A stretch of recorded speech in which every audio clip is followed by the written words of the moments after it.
Today marks the last day of our training at Karoo Farm, and I'm here with Mr. Miss, the person who brought me into goat farming. So we want to do, it's not an interview, just a discussion of what we've learned and what has challenged us and what we should do when we get back home. Happy to see you, Amir, the Amigo farm. Yes. Yes. So, how was the exam? There is someone who was asking me, "Are you guys going to pass? Because you look not serious." Tell them how serious and intensive the course was. The course was. No, the course was really very good on my side, and you, Amir, also. Very much. Believe me or not, you really needed that course, because we are looking at farming in our country as a by the way, but that definitely shows to you that these people are on another level. You see, Amir, you look at an animal the way you look at it, and you end up there. Hey, is it good? Is it fatty? Is it admirable to people who are seeing it?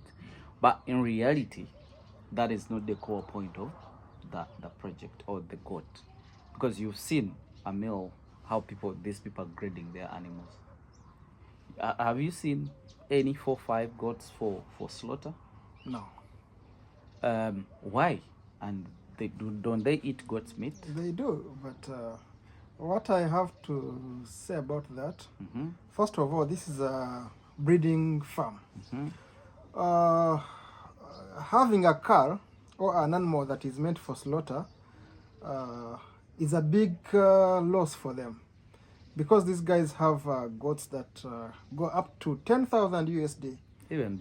Even beyond that. So you guys, we are going to be sharing. Tomorrow we are going to Cape Town, and we shall be on auction. You're going to see what I normally tell you about quality. Quality, yes. These guys are not jokers. They are not jokers. When it comes to farming, their land is dry, completely dry. They have no food. They have no food for animals, but they buy the food.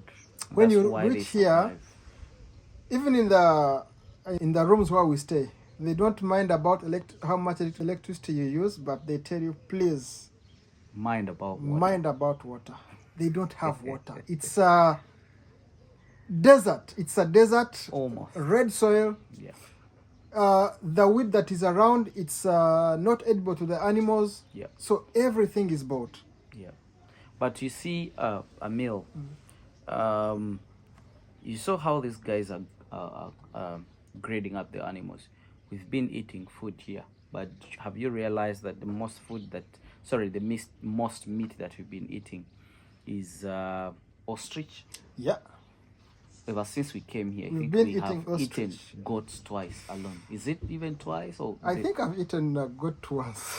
We've been eating ostrich meat and beef. Have you realized that when you go to Johannesburg there, most meat they eat, it's pork and chicken. Absolutely. But goat is not eaten. This is the main source of goats in this country. That means these people have graded their animals in a different way. Many ways they have graded their animals. The way how Ugandans are seeing an animal is not the way that you're going to see it, because you'll be seeing it in the depth, the broadness of an animal, the top line. When you talk about top line, people don't understand. When you talk about the depth, somebody can't understand what the depth is. So you'll be seeing at an animal right from how it stands. How does that animal stand? Is it a perfect stand? You check out the bite. Is it a perfect bite? Is it underbiting? Is it overbiting?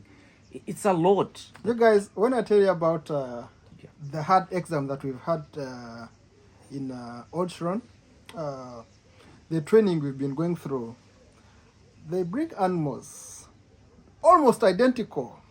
You see a goat, they're all good. But they want you to find out what the problem is. They want you to find out if it has any problem compared to the other.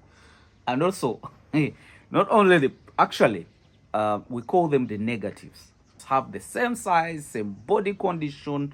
Of course, those kind of animals that we have in our farms, the sickly ones, the weak ones, they don't show them.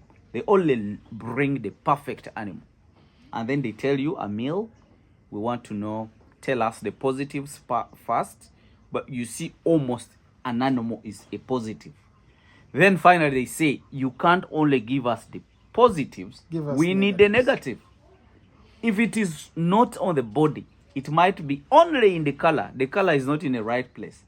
You get it? I was surprised when you have to check the teeth of the goats and you find out some that are supposed to be stud and some are supposed to be curled and flocked, and others supposed to be flocked for business. So there is a lot. You guys, if you really want to do goat farming as a business, if you want to be a breeder, spare your time, come to South Africa and learn what we've learned.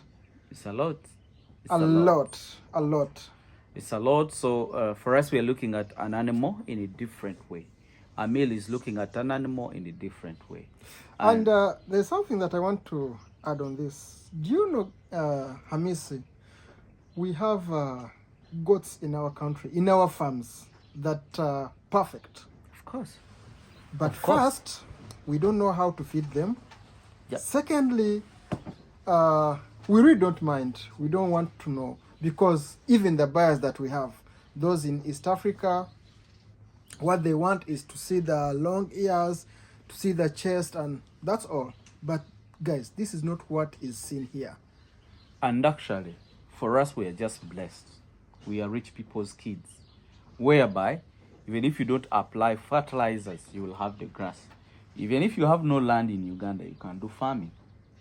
But here, the concentration is all about genetics first, then the feed. If it is not feed, it actually, the first thing is feeds.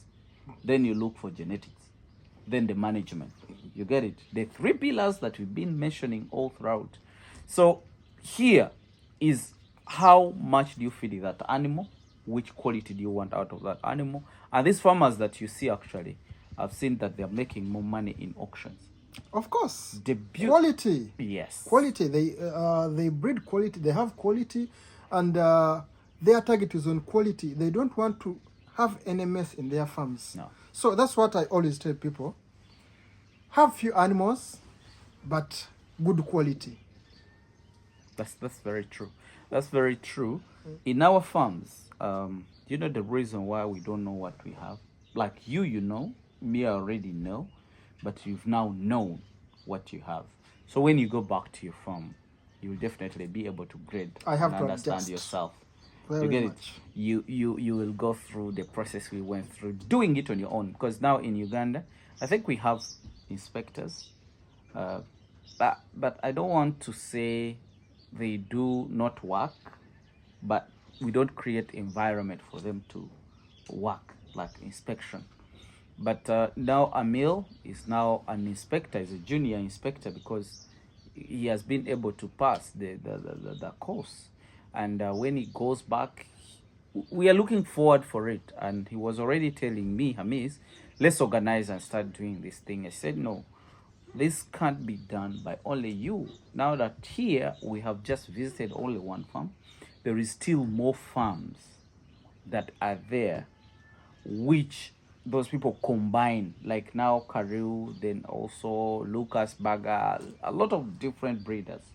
So after doing the inspection here, they also do inspections on their farms. Then they get the internal inspector.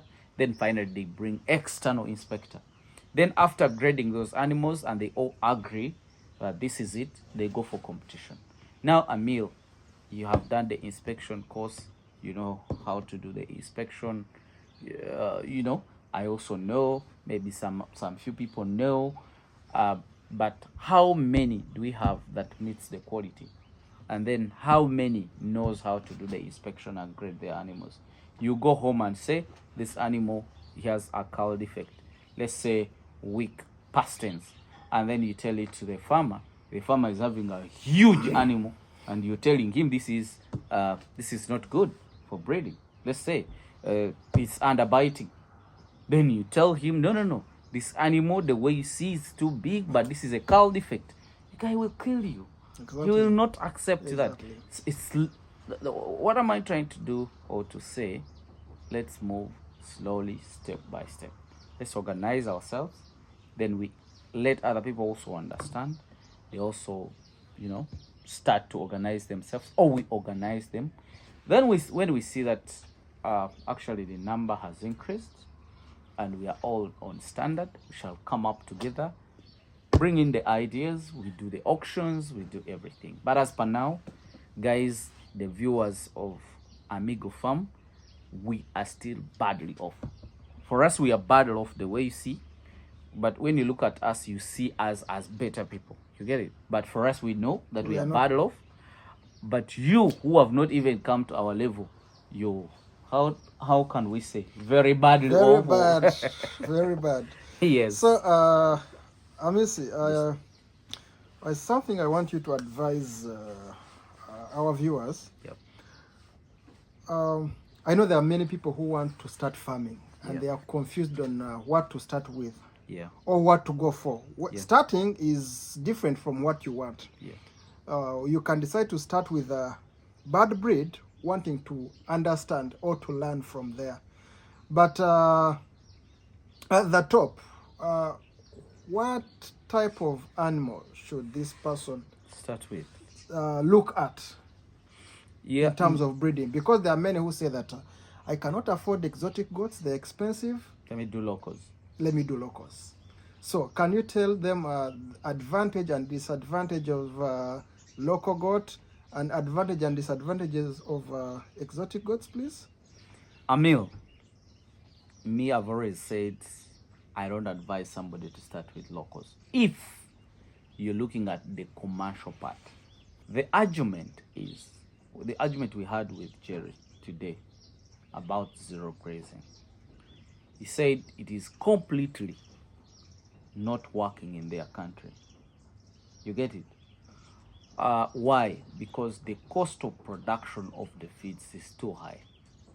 And these animals that these guys see, those are show animals. Everybody is investing in a lot of money to pick up an animal that is on the class, whereby when it goes in auction, there is a chance that somebody can even sell an animal at $20,000 that has recovered all the feeds that he has been feeding the animals. So basically, me, as poor Hamis, like the way you know, I cannot start with the local because the food and time that I'm going to put in that animal, by the time I sell it, how much money should it have eaten? Let me tell you one thing, the more time you spend with an animal, the more money you're investing in that animal. So basically, you rather have an expensive animal and you're going to keep it with you for a shorter time, then you sell it off. Because when you look at, we weighed an animal here, I think when they also watch my YouTube channel. Your and also, YouTube channel name? yes, it's Hamis and Amir. Hamis and Amir, yes. And I think also you captured that when we are weighing the yes, animal. Yes. I think you upload it for them. They see it. An animal, a female, went for 100 kilos, and that animal was 100 plus, and she had grown up to 5 years. Just imagine. The male, they said the male we weighed, actually we weighed the male, it was around 130 something. Yes. But it was still growing up to 150 plus. Exactly. You get it? Yeah, yeah. In our local goats, believe me or not, amigo, It can never happen. you can never get, even if a buck that is beyond 70 kilos. Do you get the difference and the time frame? Because the local goats to start production, like proper production with a very good weight, because they say an average weight for an animal to get bred could be around 30 plus, 30 kilos live weight. Our animals, to attain up to 30 kilos, they need over 4 years. You get it? So 4 years. You're feeding them, you're vaccinating, you're You're paying the workers. Workers. You're doing everything. Drugs. You get. So you find that we are not making money. Reason being, okay, we might be getting some little money because we don't buy feeds in Uganda. Most of your viewers or most of my viewers, they have never even known what an animal is, a goat, because they just know we have a square mile of land, we have 200 acres, we have 100 acres, we release, let them go, they will come back. But the moment you get commercial and you say you want to know what my animal is eating and this is the preparation, you'll end up not even making a coin. I agree. Actually working in negative. So the goats which are 75 and above is slightly better, because the 75%, if you're feeding it well, in 6 months at least a goat can go up to 40 to 50 kgs live weight. True. So for a hybrids, it can even go to over 80 kilos live weight. So it makes more money and more sense. So my advice, let's start right. Don't think that you're starting in a polite way, but you're also not starting with a good quality. Exactly. Yeah. And ladies and gentlemen, before I started this project, I always mention it. I visited different farmers, but my main and first point was this gentleman. I always celebrate him for my success whenever we meet. He took me through. He guided me. I didn't buy animals from him, no. But he guided me until now. I still move behind his trails. So, gentlemen and ladies, when you want to do farming, first visit trusted farmers. Go through what they go through.